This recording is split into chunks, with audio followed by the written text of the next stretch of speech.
Olá, você vai ver nesta edição do Câmara Rio Notícias. Parlamentares votam pedido de abertura de impeachment do prefeito Marcelo Crivella. Por 24 votos a 20, a Câmara arquivou o 5º pedido de abertura de investigação contra o prefeito Marcelo Crivella. Por causa do coronavírus, Feira da Providência é adiada. E Câmara Municipal, mesmo em tempos de pandemia, continua com atividades legislativas e presenciais, seguindo os protocolos de segurança. Não saia daí, a gente volta já. Ei, você que está ligado na TV Câmara, sabia que a gente faz parte da rede legislativa? 4 emissoras em um único canal para você saber como são debatidas e votadas as leis que influenciam a sua vida. Agora em novos canais. Acesse câmara.leg.br/rede legislativa. A rede legislativa é transparência e informação na sua televisão.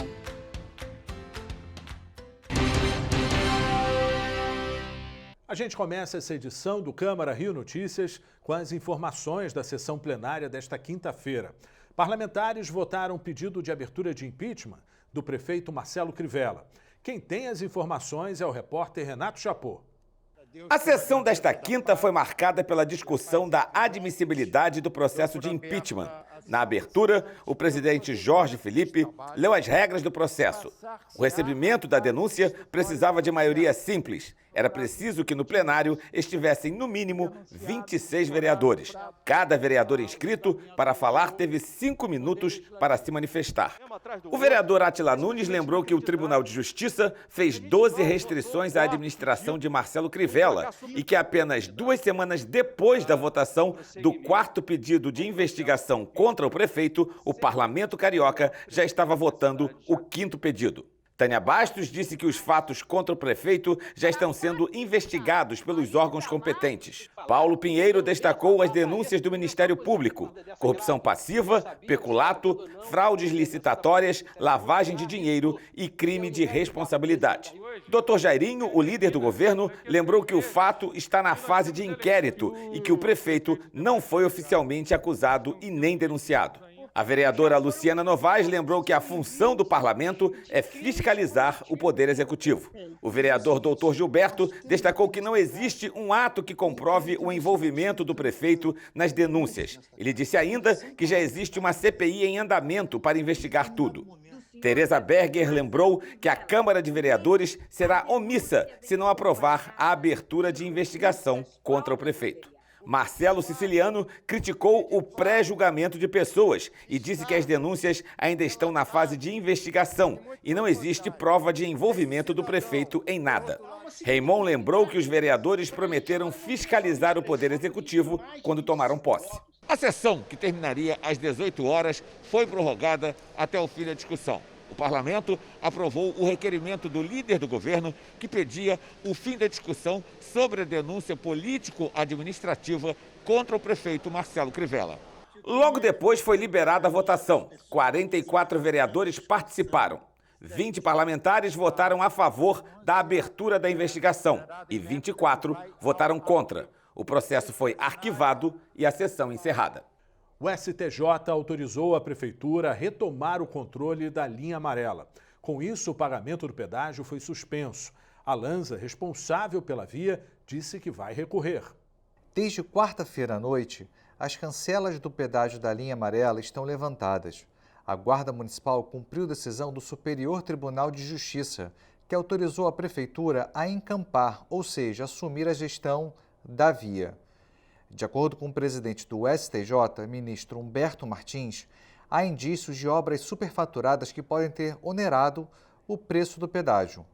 A Lanza, responsável pela concessão, já anunciou que vai recorrer.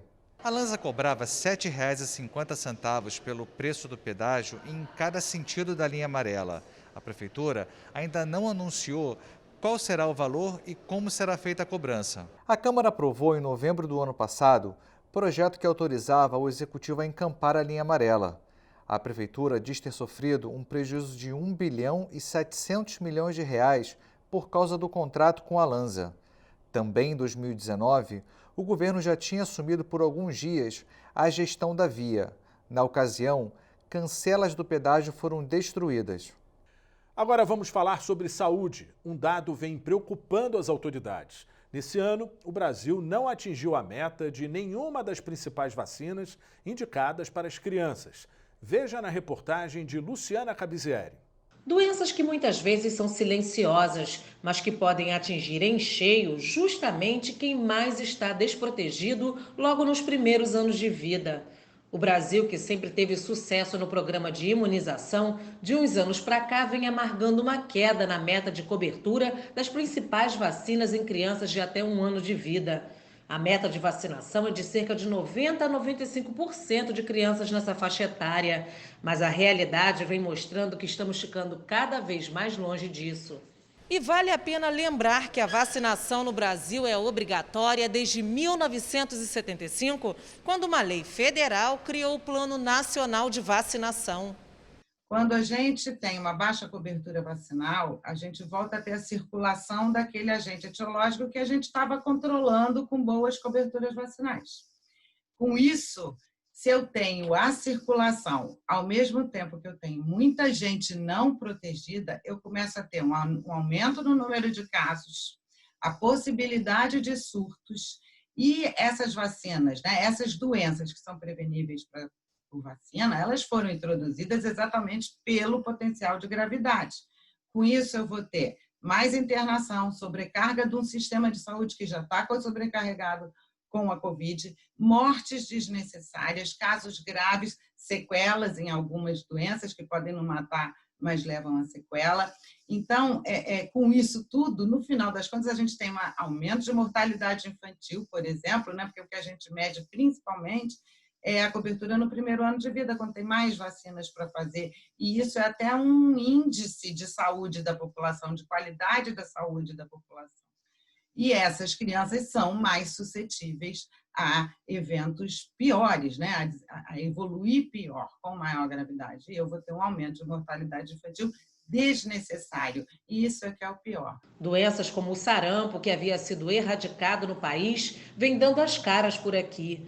Números oficiais do Ministério da Saúde mostram que houve uma queda significativa na cobertura de vacinação, uma realidade que vem se repetindo ano a ano. E o que a gente vem observando a partir de 2016 é uma queda progressiva ao ponto de culminar esse ano com a pandemia, então com as pessoas com mais receio de ir aos postos de saúde. Algumas campanhas foram paralisadas, isso no mundo inteiro, não é só no Brasil, não. As recomendações de distanciamento social e dificuldades das próprias salas de vacinação, às vezes, de fazerem um fluxo separado para não misturar essas crianças saudáveis que estão indo vacinar com pacientes com problema, com sintoma respiratório. Então, esse ano se acentuou.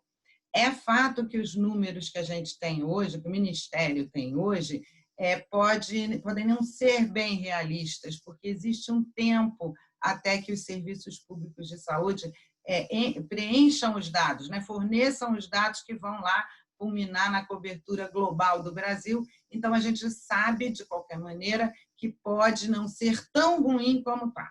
Mas, quando a gente pensa no Brasil globalmente, cobertura abaixo de 50%, a gente não conseguir nenhuma cobertura, nem 60%, é uma situação gravíssima. A cobertura de vacinação de doenças como tétano, coqueluche, difteria, hepatite e meningite não atingiu cerca de 70% das crianças.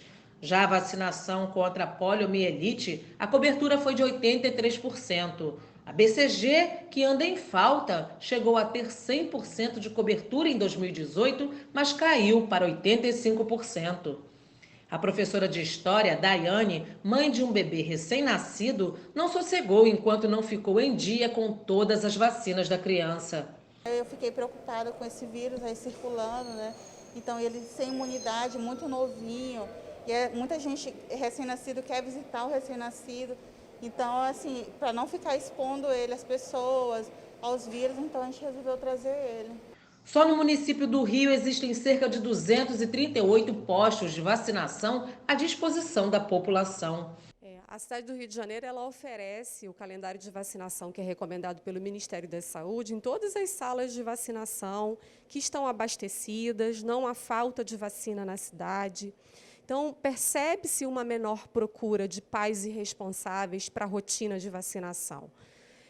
A gente pode supor que isso possa ter relação na não percepção de doença, quer dizer, as doenças elas eram frequentes há anos atrás, hoje em dia a gente não vê tanta doença, a gente não vê pólio, a gente não vê tétano, não vê difteria na frequência que a gente via no passado. Então, a percepção de risco ela reduz. Então, a população pode achar, não preciso vacinar, está tudo sob controle, mas, pelo contrário, quando a gente consegue controlar uma doença, mantém-se a vacinação exatamente para a gente ter a segurança do não retorno de doenças. O sarampo, por exemplo, era uma doença controlada e que voltou pelas baixas coberturas vacinais. Então, essa é uma informação importante, manter a vacinação em dia. Ela dá um conceito de segurança à criança que está sendo vacinada, mas quando a gente consegue 95% de cobertura vacinal, que é a taxa que o Ministério recomenda, isso tem um impacto importante na coletividade. A gente protege grupos que nem se vacinam. Então, é importante a criança estar vacinada, mas o maior número possível também. Em alguns casos, a desinformação pode contribuir para os baixos índices na cobertura de imunização no país. A queda nos números também pode estar sendo impulsionada pela Covid-19, que vem gerando medo na população de sair de casa. O bem maior tem que ser da comunidade. Existe um limite até onde o ser humano, enquanto indivíduo, pode não respeitar. O interesse maior da população tem que ser respeitado. E é isso que a gente está preocupado. O que vai acontecer no nível individual quando o nosso coletivo estiver desprotegido? É isso que a gente tem que pensar. Aquela criança que, por um desejo ou uma decisão filosófica ou de consciência, não vacinar seus filhos e se acha no direito disso, e esse filho pega sarampo e vai sair muito bem, porque ele é uma criança saudável, mas ele pode ter contato com uma criança HIV positiva. Ele pode ter contato com um paciente, com um idoso, que vai evoluir mal, com um paciente que toma imunodepressor.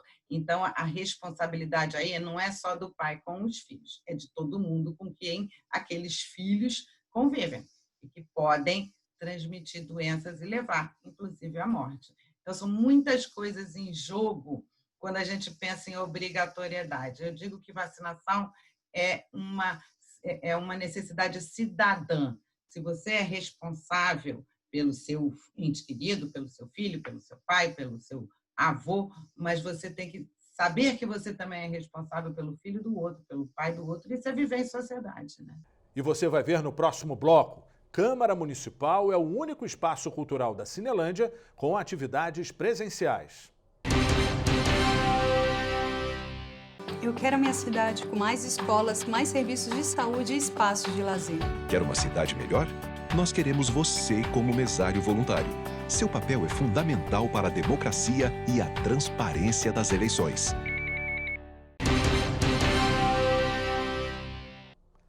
Caixa Econômica começa a pagar a primeira parcela do auxílio residual. O pagamento começou nesta quinta-feira e vai até o dia 30 de setembro.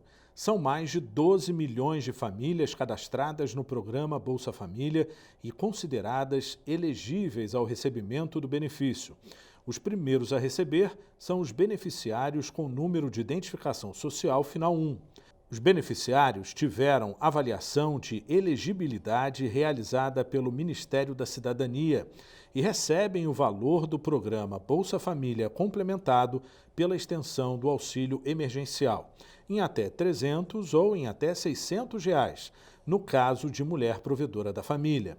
O recebimento do auxílio emergencial extensão é da mesma forma que o benefício regular, utilizando o cartão nos canais de autoatendimento e unidades lotéricas. O Teatro Rival, aos poucos, começa a retomar suas atividades presenciais. Nos últimos 6 meses, a Casa de Espetáculo fez lives com artistas. Agora, ele abre suas portas para o show do cantor Bebeto, mas ainda sem a presença do público. O cantor Bebeto, o rei dos bailes, inaugura a nova fase do Rival.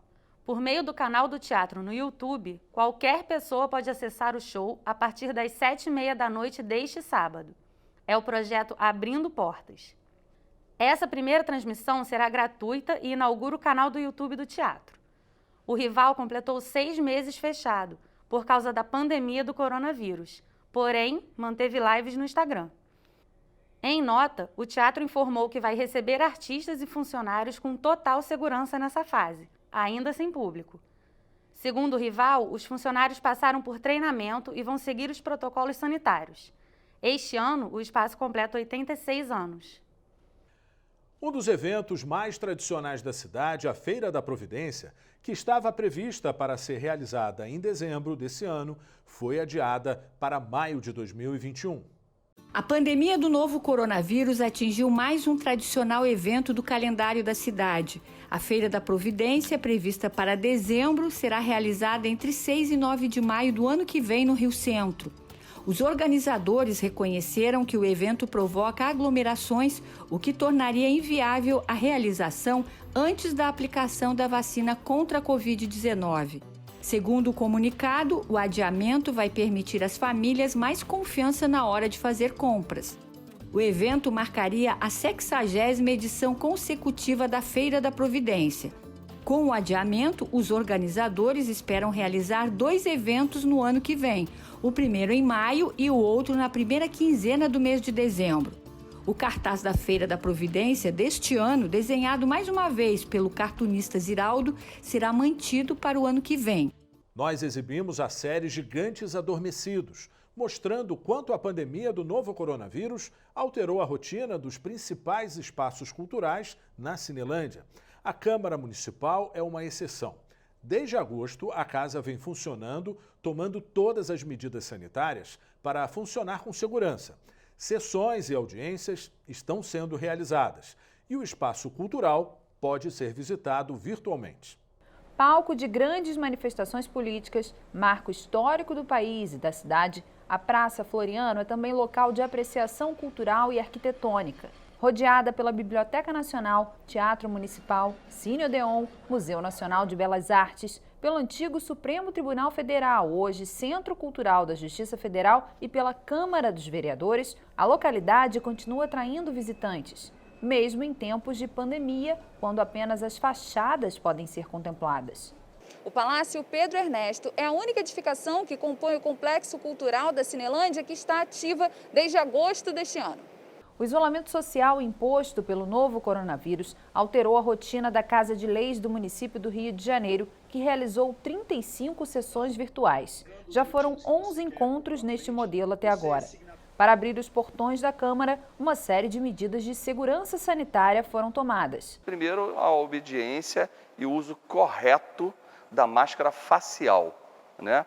A máscara não é do queixo, a máscara não é do pescoço, a máscara não é máscara de carnaval. Isso vale ressaltar porque, infelizmente, nós ainda vemos no dia a dia, nas ruas, em alguns prédios, as pessoas usando a máscara de forma inadequada. Então, nós não podemos admitir isso. Então, o primeiro momento é a obrigatoriedade do uso da máscara correta nas dependências da Câmara. Concomitante a isso, né, o distanciamento social. De uma forma, obedecendo esse critério, nós introduzimos as primeiras medidas com 25% de ocupação do prédio com funcionários, tanto parte administrativa, parte parlamentar também, né? E também a distribuição em todos os locais da nossa Câmara de totens com álcool em gel, dispensas com álcool em gel, né? E, além disso, uma medida de aprimoramento e intensificação das medidas higiênicas, com o nosso pessoal da limpeza, enfatizando aquela limpeza em maior número de vezes, a limpeza na hora da entrada, a limpeza na hora da saída. Uma comissão de retorno às atividades presenciais foi montada para garantir que os trabalhos em loco sejam retomados gradualmente, conforme os registros de novos casos de Covid-19 e mortes provocadas pela doença diminuam na cidade. Como definido no nosso protocolo e que foi reproduzido no Diário da Câmara Municipal, esse documento diz que nós teremos, né, reuniões periódicas, que poderão ser semanal, quinzenal, para fim de nós tratarmos a evolução desse plano, né, de retomada.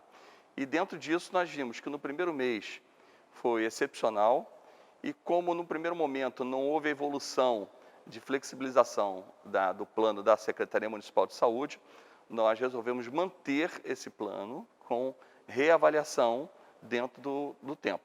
Então nós já tivemos esse mês já 2 reuniões e nessas reuniões nós decidimos por manter ainda os 25% de ocupação e as medidas que estão dando muito certo.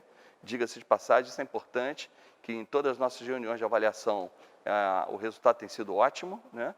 E com isso nós decidimos para que na próxima semana nós faremos uma nova reunião com todos os diretores envolvidos, com todos os órgãos que foram nominados no conceito do Diário da Câmara para que pudessem fazer parte desse comitê e aí sim decidirmos se a partir de 1º de outubro possamos ou não evoluir com flexibilização de maior percentual de ocupação da nossa casa. Por enquanto, para o público que quer matar as saudades do edifício construído entre 1919 e 1923 em estilo eclético, misturando elementos neoclássicos, ou conhecer por dentro as instalações e obras de arte expostas na sede do Poder Legislativo Carioca, é possível fazer um passeio virtual pelo hall de entrada, sala inglesa, plenário e salão nobre no site câmara.rj.gov.br. Muito triste a gente ver, né, o centro do Rio de Janeiro como ele está, né? A gente parece que nós estamos num eterno feriado, né? E verdadeiramente é muito triste em função de tudo que a gente tem, mas obedecer mesmo os critérios aí da pandemia, né? Agora, aqui no Palácio, ele está vivo. Nós estamos trabalhando, nós estamos produzindo, o serviço parlamentar não parou, ele tem que ser, e nós temos utilizado as novas medidas, né?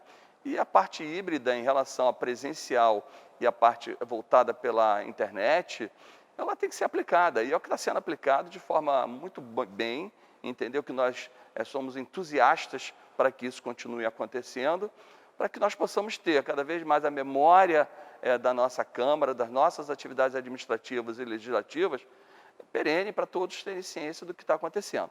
Então isso tem acontecido, é uma forma segura e muito prática das pessoas continuarem visitando virtualmente a nossa casa. E o Câmara Rio Notícias de hoje fica por aqui.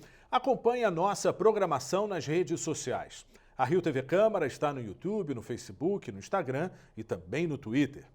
Antes de encerrar essa edição, eu te convido a assistir uma matéria especial que exibimos sobre um dos principais pontos turísticos da cidade, a Confeitaria Colombo, a mais famosa da cidade. Completa 126 anos. Obrigado pela companhia e amanhã a gente se vê.